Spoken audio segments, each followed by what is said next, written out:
কাল কাল করে তুই আমাকে 3 মাস শুরু করেছি। কতদিন লাগে তোর টাকা দিতে?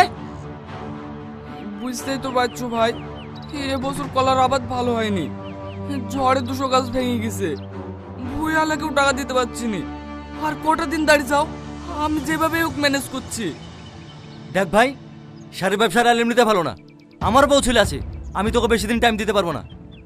10 দিনের মধ্যে টাকা লাগবে। যেখান থেকে পারবি আমার দোকানে গিয়ে আসবি। আমি আর টাকা চাইতে আসতে পারবো না। চেষ্টা করবো ভাই। কোনো চেষ্টা মেষ্টা না, 10 দিনের মধ্যে টাকা লাগবে।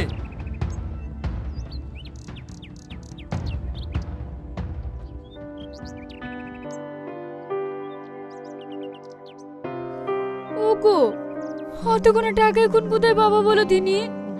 সকালবেলা চাষের কাছে টাকা ধার করে বন্ধনে কিস্তি দিয়েছি। আবার বাবাকে স্কুলে ভর্তি করে থবে। না রে, এভাবে আর হবে না। আমাকে শহরে যেতে হবে। তুমি শহরে গিয়ে কি করবা? ওখানে গিয়ে কোনো ব্যবসা ট্যাবসা করবো, কলা বেচবো। তাও তো ভালো দাম পাবো।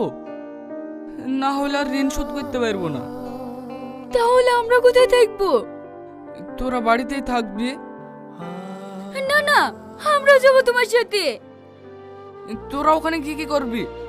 তোদেরকে যেতে হবে না, আমি একাই যাব কাজ করতে। আমরা একা থাকতে পারবো না। যে সে কাজে জেদ করিস কেন? তোর সাথে গেলে বাবুর পড়াশোনার কি হবে? শ্রাবণী, হ্যাঁ আসো চাচি। এ দালে হাতে কি আছে? জামাইয়ের সাথে বাড়িতে, হ্যাঁ তাই আমাদের হাঁসটা জামাই করেছিল। হ্যাঁ একটু মাংস আছে। হো, দেখো না চাচি, ও শহরে চলে যাবো বলছে। কেন বাজি, শহরে কি করতে যাবে? দেশে সেরকম ইনকামে চ্যান্স আছে, কলার দামটা মুপ আসেনি। তাই ভাবছি শহরের দিকে গিয়ে ব্যবসা করব। এই শুনি তোমার বৌমা আবার আমার সাথে যাও বলছে। ও আবার কি কি করবে বলো দিনি? কি করবো মানে? সংসার তোমার একার নাকি?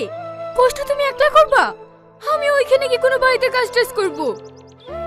তাহলেও শহরের লোকজন ভালো না বাপ, আর ওখানে কি থাকবেই বা কোথায়? দেখি সবাই যদি যায় তাহলে একটা ঘরটার ভাড়া নিতে হবে।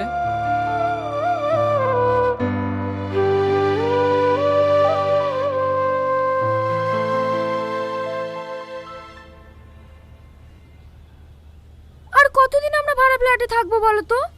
আমরা নিজের ফ্ল্যাটে কবে শিফট হবো? এই তো সকালে এরকম থেকে ফোন করেছিলাম, বললো লিফটের কাজ শুরু হয়ে গেছে, সামনের মাসে আমরা ফ্ল্যাটে উঠতে পারবো। এখনো 1 মাস?